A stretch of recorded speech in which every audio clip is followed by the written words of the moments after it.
Bienvenue à vous sur Grand Lille TV. Tout de suite, l'actualité de la métropole lilloise. Restez avec nous.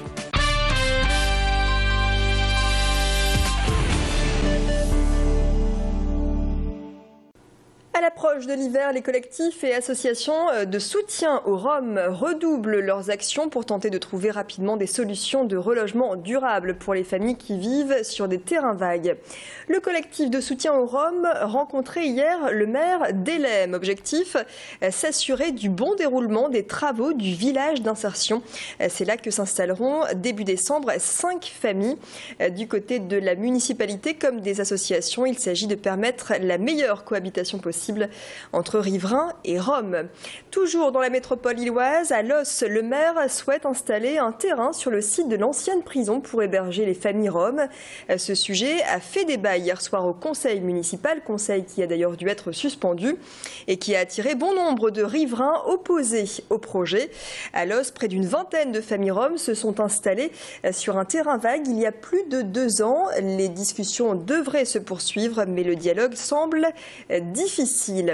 Cette situation prend de l'ampleur du côté du campus Lille 1 à Villeneuve-d'Ascq. Depuis plus d'1 an, 300 Roms sont installés dans les quartiers 4 cantons, Haute-Borne et Triolo.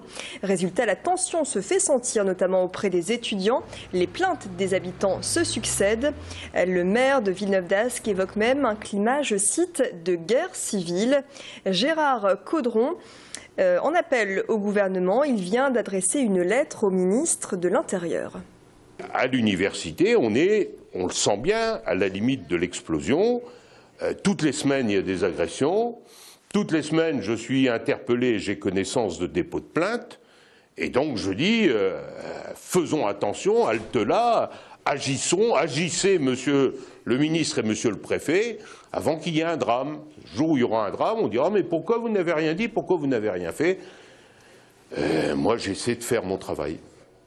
Trouver un emploi chez nos voisins belges, c'est le but du forum Emploi Euro Métropole qui se tiendra prochainement à Lille Grand Palais. Le Nord-Pas-de-Calais, la Flandre belge et la Wallonie s'associent pour vous proposer plus de 18 000 postes dans différents secteurs. Il faut savoir que les entreprises belges recherchent particulièrement des salariés de moins de 40 ans, une opportunité pour les jeunes nordistes ouverts à une mobilité transfrontalière.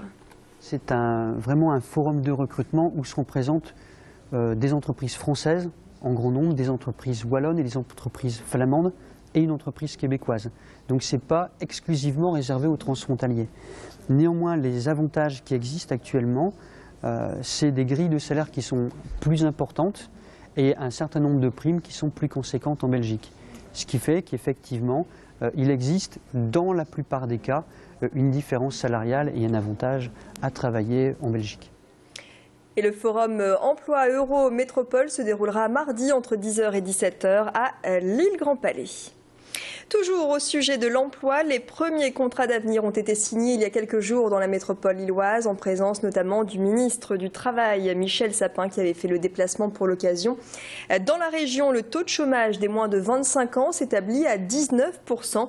C'est plus que la moyenne nationale. Alors les acteurs économiques, sociaux et politiques misent beaucoup sur ces contrats d'avenir destinés justement aux moins de 25 ans. Explication Tanguy Lécluse. C'était une priorité du quinquennat de François Hollande. Les emplois d'avenir, adoptés par le Conseil des ministres fin août, prévoient la création de 100 000 emplois chez les jeunes de 16 à 25 ans. C'est à Lille que les tout premiers contrats ont été signés par une quinzaine de jeunes, entourés de Michel Sapin, ministre du Travail, et Martine Aubry, maire de Lille. Des jeunes sans qualification qui espèrent s'insérer durablement dans l'emploi. Ça laisse une chance aux jeunes qui n'ont pas